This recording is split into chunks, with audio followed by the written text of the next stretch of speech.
오늘부터입니다. 오늘부터 뭐가 있느냐 기사 볼까요? 오늘과 내일 전국 어디서든 사전투표를 할 수 있다라는 거죠.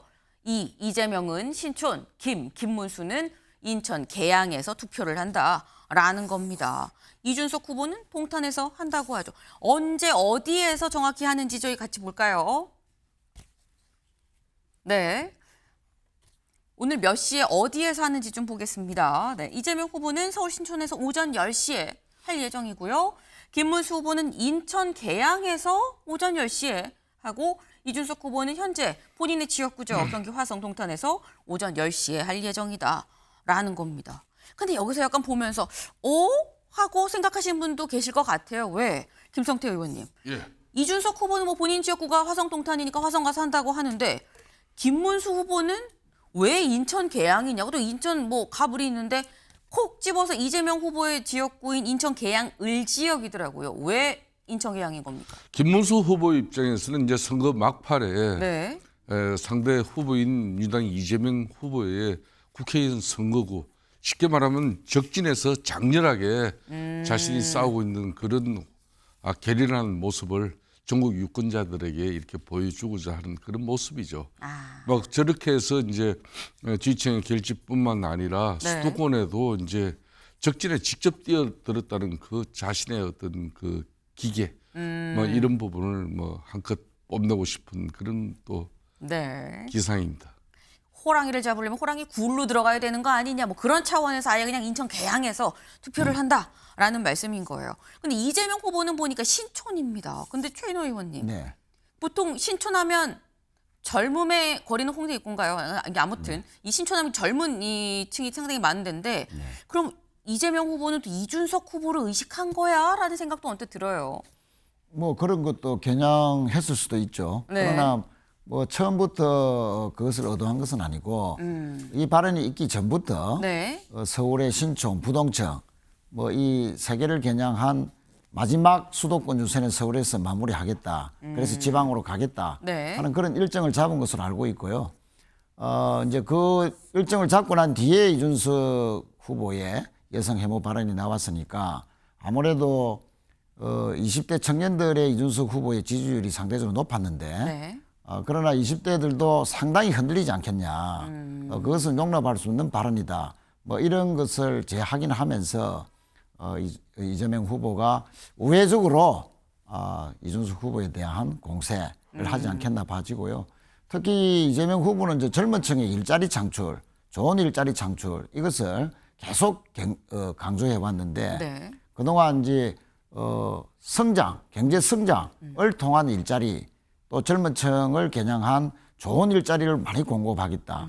이런 것은 전국에 있는 젊은이들에게도 향한 메시지지만 수도권 청년들에게도 아주 그 주요한 공약이었죠. 그래서 앞으로 이 부분도 오늘 더 강조하는 의미다. 특히 이제 서울에서 사전투표를 한다는 것은 네. 예, 하여튼 서울의 부동층이 상당히 조금 많다 보고 수도권 안에서도 부동층 흡수 전략이다 이렇게 봐집니다. 네. 원래부터 서울에서 할 계획이 있었는데 또 공교롭게 시기적으로 이준석 후보의 발언이 논란이 되고 난 다음에 또 신촌에서 이렇게 또 시기적으로 맞아떨어졌다라는 취지의 말씀을 하셨어요. 네. 어쨌든 지금 저희가 이 소개한 주요 후보들 다 사전투표 첫날 오전 중에 사전투표를 하겠다라고 나섰다라는 거죠. 그럼 요때쯤 요거 한번 알아봐야 되겠죠. 사전투표 어떻게 하는 거냐라는 겁니다.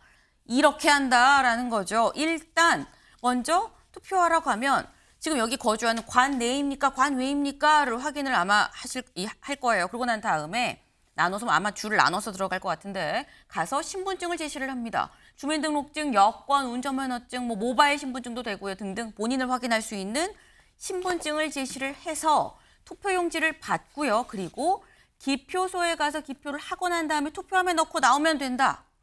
별거 아니네 라고 생각할 수 있지만 네, 주의할 게 있다라는 거죠. 요걸 참고하셔야 된다라는 겁니다. 기표소에 비치된 용구로 기표를 해야 된다. 요즘에도는 가짜 뉴스 중엔 자기 도장으로 찍어야 돼요. 뭐 이런 것도 좀 돌고 있더라고요. 아니다라는 거죠. 기표소에 비치된 용구로만 기표해야 된다. 그리고 네모칸 안에 해야 된다. 줄 위에, 선 위에, 이름 위에 하는 거 아닙니다. 그리고 한 명한테만 할 수 있다. 그리고 특히 이 부분 요즘 SNS에 정말 많이들 이런 거 올리시죠. 근데 이 부분 잘 알아두셔야 될 게 기표소 안에서 투표용지 인증샷 찍으면 이건 처벌이 될 수도 있습니다. 인증샷 찍으려고 생각하시는 분들은 좀 이 부분 기억을 하고 가셔야 될 것 같다라는 말씀을 드립니다. 네. 그럼 지금 이 시간 지금 8시 10분을 조금 넘어가고 있죠. 네. 지금 대체 전국에서 얼마나 많은 사람들이 지금 투표를 하고 있을까 좀 궁금해서 제가 이 얘기도 잠시 뒤에 좀 전해드릴 수 있도록 해보겠습니다. 네. 일단 이번 사전 투표율이 얼마나 될 것이냐라는 게 관건이 될 수밖에 없는 게 요즘 사전 투표율이 계속 올라가고 있는 추세예요. 근데 이게 최인호 의원님, 네. 사전 투표율이 높으면 민주당에 유리한 겁니까 불리한 겁니까? 뭐 기존에 보면 사전 투표율이 높을수록 민주당이 유리한 것은 맞는데. 민주당에 유리하다. 예. 그런데 김문수 후보가 오늘 사전 투표를 합니다. 네. 그게 좀 상당히 특징적인데 그동안 김문수 후보는 사전 투표 폐지론을 주장했고 부정선거에 대해서 상당히 편드는 듯한 대선 기간 들어서도 그런 뉘앙스를 풍겼거든요. 그런데 사전 투표를 하는 것은 왜 하느냐? 보수층들도 결집을 사전 투표를 통해서 좀 해달라 하는 그런 메시지인데 네. 과연 이제 보수층이 얼마나 사전 투표에 응할지는 두고 봐야 되고 그러나 이게 내가 하면 바른 선거고 내가 하지 않으면 부정선거냐 내바남불 이런 김문수 후보의 부정선거감 이것은 아마 좀 논란의 소지가 있어 보인다 그렇게 봅니다. 지금 말씀은 지금까지로 봤을 때는 사전투표율이 높으면 민주당이 좀 유리했었는데 요번에 김문수 후보도 사전투표에 나서면서 요건 좀 보수가 더 결집되는 거 아니야 잘 모르겠네라는 말씀을 하셨어요. 김성태 의원님 어떻게 보십니까? 그렇습니다. 이번 조기 대선 같은 경우는 뭐 선거 운동 기간도 짧았고 또 뭐 오직하면 후보들 정책 모든 내용을 담은 공약집이 어제 나왔어요. 네. 그러니까 지난 2017년 조기 대선 때보다도 더 훨씬 늦은 그런 상황이었죠. 그런 측면에서 이재명 후보 같은 경우는 일찌감치 민주당 내에 절대적인 이번 조기 대선의 카드였고 네. 민주당 자체가 이제 이재명 후보의 캠프라고 해도 과언이 아닌데 이 끝까지 이렇게 정책 공약주를 넣게 낸 것은 그나마 이제 상대 공격이라든지 또 재정 축에 이런 미비한 점을 또 피해가려고 한 그런 지적도 있죠. 제가 이 방송을 오기 전에 네.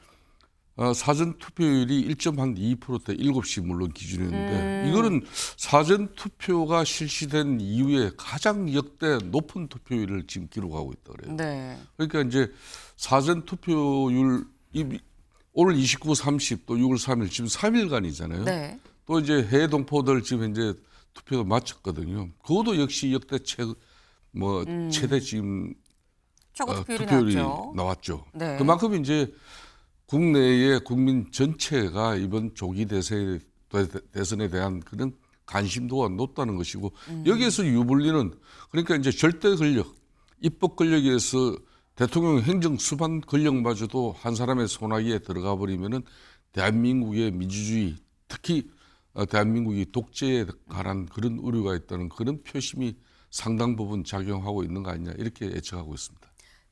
김 의원님 이렇게 여쭤볼게요. 사실 예. 제가 궁금했었던 거는 사전 투표율이 높으면 민주당에 유리하다라고 지금까지 민주당이 유리했었다라고 얘기를 하셨거든요. 국민의힘 입장에선 어떻습니까? 과거에는 좀 그렇게 이루어졌습니다. 네. 그렇지만은 이 사전 투표에 이제 부정 이런 의혹이 사례는 몇 개 있지만은 그걸 구체적으로 밝혀진 사례는 없기 때문에 그래서 김문수 후보도 지난 일요일 날 네.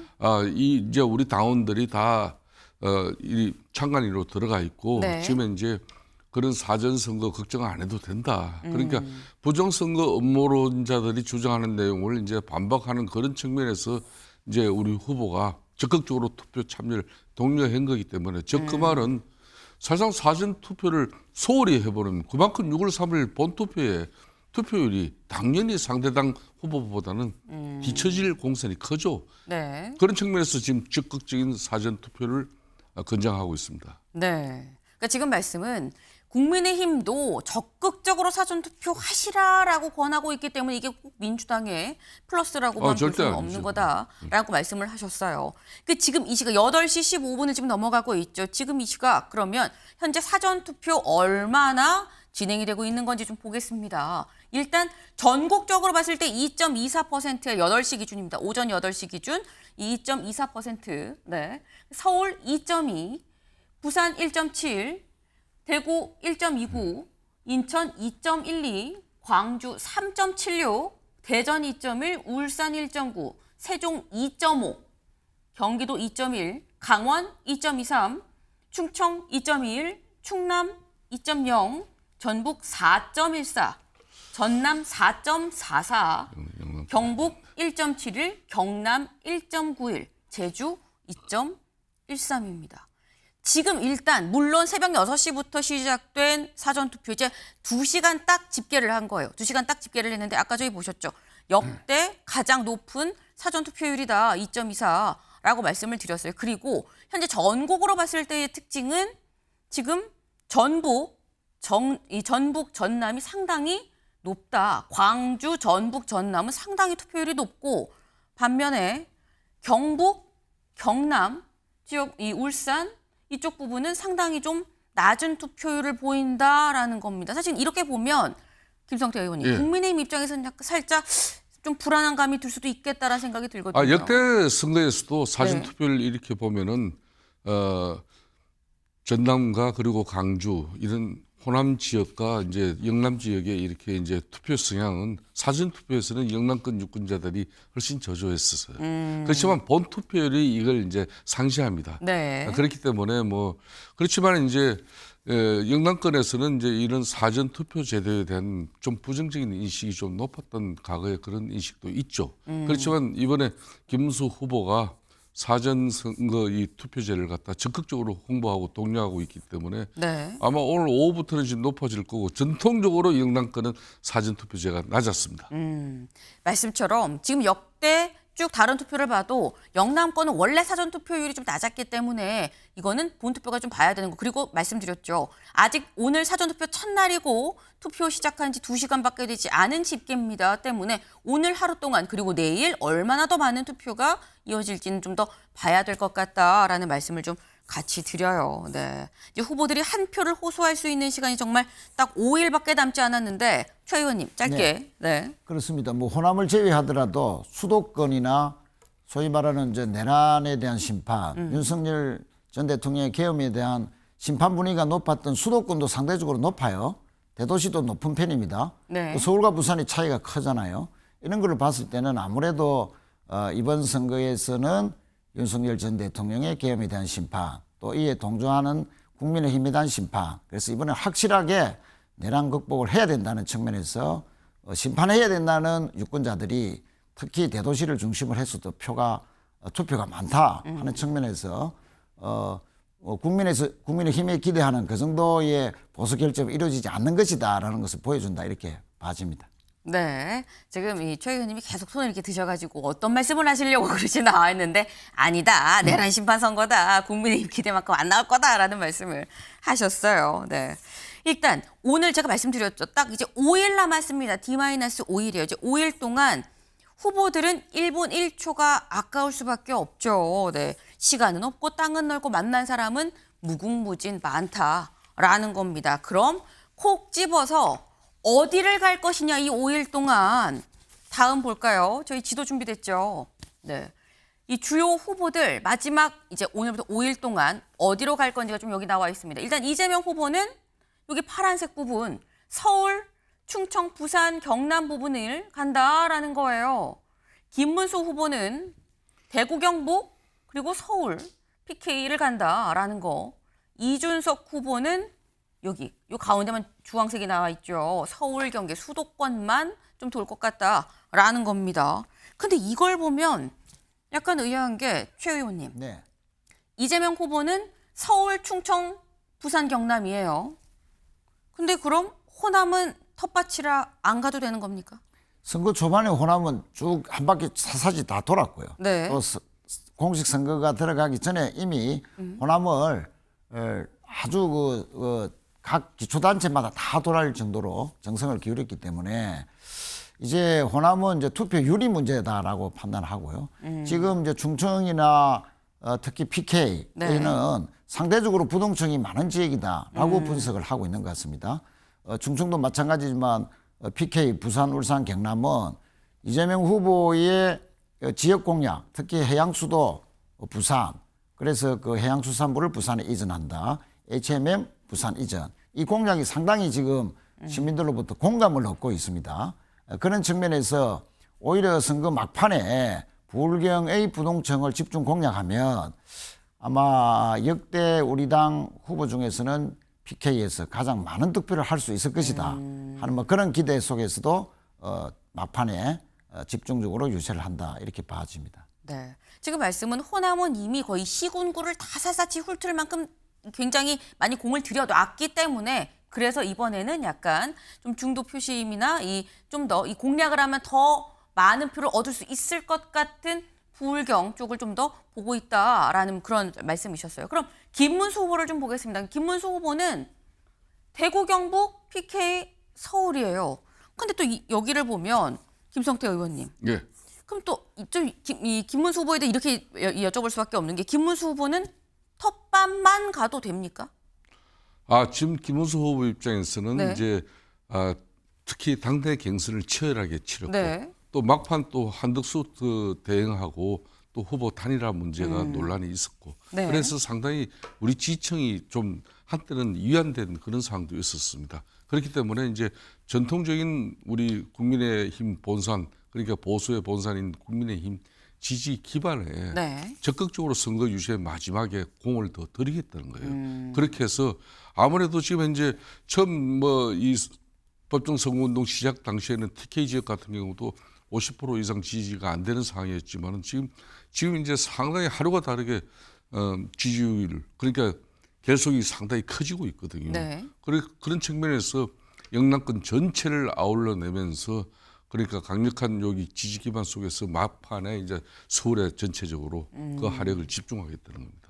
네. 그러니까 지금 말씀은 그동안 이 국민의힘 내부에서 뭐 단일화나 이런 문제 등으로 약간 분열, 갈등 상황이 있었기 때문에 막판 결집이 상당히 좀 중요한 시점이다. 그래서 부울경, TK 등을 집중적으로 공략을 한다라는 말씀을 하셨어요. 이준석 후보는 보면 이준석 후보는 화성동탄이 본인 지역구죠. 그래서 이제 본인 지역구 어떻게 보면 홈그라운드를 좀 중심으로 지금 돌고 있다라고 좀 볼 수 있을 것 같아요. 근데 사실 우리가 아는 이준석 후보는 호남에서 뭐 학생들 수학 가르치면서 호남도 좀 공을 들였던 바가 있고요. 대구에도 상당히 좀 공을 들였었던 게 기억이 있는데 김성태 의원님. 예. 이준석 후보랑도 좀 아시죠? 예. 이준석 후보는 수도권만 또 공략을 하는 것 같습니다. 이 전략은 괜찮다고 보십니까? 아무래도 이제 상대 이제 이재명 후보나 김문수 후보 입장에서는 네. 전략적 지금 현재 유세 현장을 찾지만은 자신은 이제 그래도 대한민국 청년들이 늘 꿈꾸는 그런 미래 그 상징적인 수도권에 자신은 이제 올인하겠다는 거죠. 그러니까 사실상 이 청년 미래 세대 유권자들이 네. 가장 밀집된 지역이 수도권이지 않습니까? 그래서 수도권에 이제 아주 전략적인 이제 막판 결집을 시키겠다는 그런 판단이죠. 네. 그 지금 말씀은 이준석 후보를 지지하는 사람들이 대부분 수도권의 중도층에 이런 부분이 있기 때문에 여기를 젊은 청년 층을 미래 세대까지 포함한 네. 거죠. 젊은 미래 세대를 공략하는 차원에서 수도권을 전략적으로 택했고 효과가 있지 않겠느냐라는 취지의 말씀을 하셨어요. 네. 근데 사실 저희가 지금 5일밖에 안 남은 시간, 이 금쪽 같은 시간 어디에 후보들은 가냐를 좀 보긴 했습니다만 사실 대선은 공중전이다라는 얘기를 하죠. 결국은 대선 때 되면 사실 이 대선 때만 되면 좀 나오는 게 후보들이 예능 프로그램에 좀 출연하는 이런 모습을 종종 아마 기억이 나실 거라고 생각을 합니다. 근데 이번엔 요즘은 유튜브 시대죠. 예능 유튜브에 나란히 세 후보가 다 나왔습니다. 심지어 나와서 노래도 불렀어요. 직접 들어보시죠. 밤에 떠난 여인. 노래 시키려고요? 예, 노래죠. 하얀 손을 흔들며 입가에 예쁜 미소 짓지만 커다란 검은 눈에 가득 고인 눈을 보았네. 가시기 전에 찔레꽃 한번 신청곡으로. 나는 노래 잘 못 부른다 하여튼 그냥 불러볼까? 찔레꽃 붉게 피는 남쪽 나라 내 고향. 굉장히 오랜만이다. 시청 앞 지하철역에서 너를 다시 만났었지.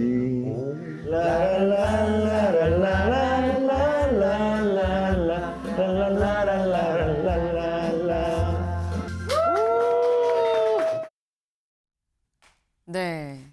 새 후보의 노래까지 저희가 좀 직접 들어본 기회가 됐습니다. 근데 지금 저희 노래를 쭉 들어봤는데 최인호 의원님. 네. 뭐 노래 잘한다고 표주는 건 아니고 노래 잘한다고 평가했다고 또 지지하는 것도 아니긴 합니다. 누가 제일 잘 부른 것 같습니까? 저는 이재명 후보의 그 표정이 상당히 호소력이 있었다. 표정이 호소력 예, 있었다. 표정이. 네. 예, 밤에 떠난 여인을 보내는 아주 그 뭐랄까요, 서글픔이라나 아쉬움 이런 것이 아주 표정에 잘 나타났었는데 네. 평소에 유튜브 방송을 출연하기는 합니다만 예능 프로그램에는 잘 출연 안 했죠. 교습이 들어와도 아마 잘 안 응했던 걸로 알고 있는데 선거 막판 되니까 이제 또 예능 프로에도 와서 네. 또 저런 노래도 부르고 보기 좋습니다. 특히 이제 이 프로그램에서 지나간 가족사, 그 가족들끼리의 그 싸움, 뭐 집안 다툼 이것에 대해서 상당히 좀 아쉽다 하는 뭐 솔직히 고백하는 그런 모습들도 상당히 인상적이었다 네. 이렇게 봤습니다. 아, 지금 이 저희가 노래만 들어봤습니다만 사실 노래 말고 이런 얘기도 했어요라고 지금 말씀하셨죠. 가족사도 좀 언급을 했다라고 했는데 그 얘기도 저희가 준비를 했습니다. 들어보고 오실까요? 인생이 다 실수 덩어리인데 제가 그 중에 제일 힘든 게 가족들하고 싸운 거지. 그게 또 개인적인 일로 끝나지 않고 많은 사람들이 또 상처받았죠. 제가 공적으로 사회생활하면서 제일 행복했던 때는 이제 성남시장 할 때예요. 지금도 생각하면 행복해. 그때 생각하면요. 주민들하고 시민들하고 정말 잘 지냈어요. 가장 힘들었던 순간은 고문 받을 때. 고문이요. 고문이 굉장히 힘들어요. 전기 고문, 물고문. 제 아내와 결혼을 해서 우리 딸도 낳고 이렇게 살 때 그때가 아주 좋아요. 지금은 더 행복하고 더 사랑하지. 우리 집사람은 나를 그렇게 안 좋아해도 나는 점점 더 좋아지지. 와, 제가 윤석열 대통령한테 얻어맞아가지고 한 2년 진짜 방황했거든요. 잘 나간 데 쫓아내가지고 그래서 그때 어떻게 하셨어요? 게임 많이 했죠. 작년에 국회의원 됐을 때 첫 국회의원 당선인데 난이도가 인생에서 제일 높은 선거였어요. 그러니까 저 학창 시절 짧아요. 그게 제일 아쉬워요. 근데 요즘 들어서 이제 제가 방송에 얼굴 나오고 하니까 친구들이 연락해오고 이러면 너무 고마워요. 네, 들어보셨죠. 사실 저희가 이게 뭐 뉴스 이 신문 지면상에서 얘기를 하고 할 때는 정책이 어떻고 뭐 상대방 후보가 어떻고 이런 얘기를 하게 되지만 지금 가장 뭐 후회됐을 때, 행복했을 때 어떻게 극복해서 뭐 이런 얘기들을 지금 저희가 쭉 좀 들어봤습니다. 아까 지금 이 최인호 의원님께서는 이재명 후보가 좀 가장 이 말했던 거 인상 깊었던 게 가족사 관련해서 얘기가 좀 인상 깊었다라고 말씀하셨는데 김성태 의원님. 네. 지금 3명의 후보 얘기를 다 들었어요. 세 후보 발언 중에 가장 인상 깊었던 건 뭐가 있을까요? 아무래도 이제 김문수 후보 같은 경우는 저는 네. 개인적으로 사실상 문수영인데 노동운동 선배고 네. 이분이 이제 처음에 이제 민주화운동을 통해 가지고 서울대학교에서 몇 번 또 제적까지 당했죠. 그렇지만 이제 동국권 몰락 이후에 이제 사회학자 저임금 장시간 노동에 시달리는 그때 뭐 청계 피복 전태일 역사 그 안타까운 죽음 보면서 노동운동에 뛰어들어 가지고 정말 지금은 대기업 정규직 그런 공공금융 같은 경우는 대로 정치 권력화 비슷하게 가지만은 이분은 평생 사회적 약자. 네. 특히 노조운동에서도 이렇게 중소기업이나 협력하청 이런 5인 미만 사업장 같은 이런 아주 어려운 사업장의 근로자들을 늘 챙기는 그런 사람이었어요. 이분이 이제 특히 한때는 이제 심상정 의원, 노회찬 뭐 이런 노동운동 당시 1세대를 네. 하고 그때 뭐 군부 독재 시절에 잡혀갔을 때도 끝까지 동지애를 발휘해서 같은 노동운동 그 동료를 갖다가 어디 위치도 알려주지도 않았고 네. 뭐 자기가 혼자서 거의 책임을 지다시피 하는 그런 또 뚝심도 있는 분이죠. 그런 측면에서 제일 개인적으로 미안한 거는 자신이나 뭐 저한테도 이야기하지만 네. 끼면은 어떠나 아우님은 나는 제일 후회스러운 게 옛날에 민주화 운동, 노동 운동 하면서 가정에 애들 제대로 돌보지 못한 그런 게 제일 마음 아프다. 뭐 이런 아하. 얘기했는데 뭐 저는 그런 측면에서 진럭꽃이나 밀양아리라 이 유세장 가면은 이 아주 구수하게 부르는데 네. 거기에 인간 김문수가 있는 겁니다. 알겠습니다. 그러니까 따로 또 이 사담을 나누셨던 얘기도 살짝 좀 공개를 하셨어요. 네. 어떤 게 가장 좀 마음에 좀 남녀한테 이 아이들을 내가 이 노동운동하고 뭐하고 하면서 같이 좀 돌보지 못했던 그런 부분이 좀 마음에 남는다 이런 얘기를 했다라고 말씀을 하셨는데 지금 제가 두 분한테 여쭤보니까 다 인상 깊었던 부분이 이 자당의 후보들에 대한 부분을 말씀을 하셔서 이거 최인호 의원님 네. 이재명 후보 말고 이준석 후보랑 김문수 후보 두 사람의 발언 중에 가장 인상 깊었던 부분 뭡니까? 저는 김문수 후보가 고문받았을 때 가장 힘들었다라고 했지만 뭐 젊었을 때는 상당히 민주화 또 노동운동이 헌신했던 것은 맞습니다만 네. 그 뒤에 정치를 하면서 특히 이제 정치 은퇴 이후에 정강훈 목사와 어울려서 자유통일당을 창당해서 대표가 됐다든지 그 뒤에 전국을 돌면서 정강훈 목사와 소위 말하는 거구 행사 또 부정선거의 행사에도 집회에 참석해서 발언한 것까지 포함하면 이전에 젊을 때의 고문받을 때 힘들었다는 그 정신이 이제 연세가 들고 정치 이제 거의 이제 은퇴 당시의 이후의 행적 한 수년간의 행적을 보면 거의 정반대의 길을 걸었다. 그런 측면에서 봤을 때 사실은 노동운동도 상당히 극자적인 노동운동을 했다고 평가를 받았거든요. 극자는 극으로 통한다 하는 그런 말이 저는 생각이 나서 저는 그 진정성, 고문받을 때의 그 정신이 많이 퇴색된 김문수 후보의 말이다. 저는 이렇게 느꼈습니다. 그럼 마찬가지로 김성태 의원님께도 여쭤볼게요. 김문수 후보 빼고 이재명, 이준석 중에 인상 깊었던 부분 어떤 부분입니까? 저는 이준석 네. 사실상 이준석 후보 저도 정치를 하면서 제일 마음 아파했던 게 지난 2022년 그러니까 그 젊은 나이에 35 나이에 당대표가 되고 그리고 대선과 지방선거를 승리를 이끌고 상당히 정치의 패러다임 자체를 바꿔내는 그런 엄청난 변화의 중심 그런 정치인인데 우리 당정 관계가 특히 윤석열 대통령 취임 이후에 저런 청년 정치인을 거의 내쫓다시피 그냥 내쫓아버린 이 사실 자체가 너무 가슴 아프고 제가 그런 측면에서 네. 개인적으로 뭐 저도 뭐 행패는 좋지 않습니다만 네. 몇 차례 내가 소주 또 맥주 한 잔을 하면서 그래도 길게 봐라 긴 호흡을 하늘 한 번씩 쳐다보고 네. 항상 이 보수의 건강함을 위해서 늘 함께 해주는 그런 동지적 마음 가지고 언젠가는 다 함께 할 거니까 뭐 그렇게 제가 격려했던 사실 그때 이준석 후보가 눈물을 살짝 글썽했던 그 모습을 제가 잊지 않습니다. 네. 이준석 후보랑 따로 소주 한잔하고 그럴 때도 눈물을 살짝 내비치기도 했다라는 말씀을 그런데 하셨어요. 이준석 그러면 잘나고 똑똑하고 때로는 싸가지 없는 친구 이렇게 이야기하지만은 사실은 이 개인적으로 하면 가장 인간적인 면 그리고 너무나 솔직담배예요. 네. 너 그런 이야기 어디 가서 함부로 하지 마라 하면은 책 잡힐 수도 있다. 그럼에도 해요. 그게 나는 한편으로는 젊음이고 또 구김없이 이렇게 자기의 젊음, 청춘을 만들어 온 그런 부분에 대해서 저는 개인적으로 높게 평가해요.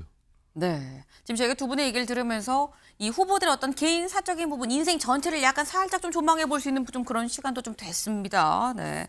이제 딱 5일 남았다라고 제가 거듭거듭 말씀을 드리죠. 이 5일 동안 후보들은 자신의 모든 걸 다 보여줘야 하고 유권자들은 이 5일 동안 이 후보가 진짜 대통령에 적합한 인물인지를 좀 판단을 잘 해야 될 것 같다라는 말씀을 좀 같이 드립니다. 다음 키워드로 넘어가 볼까요?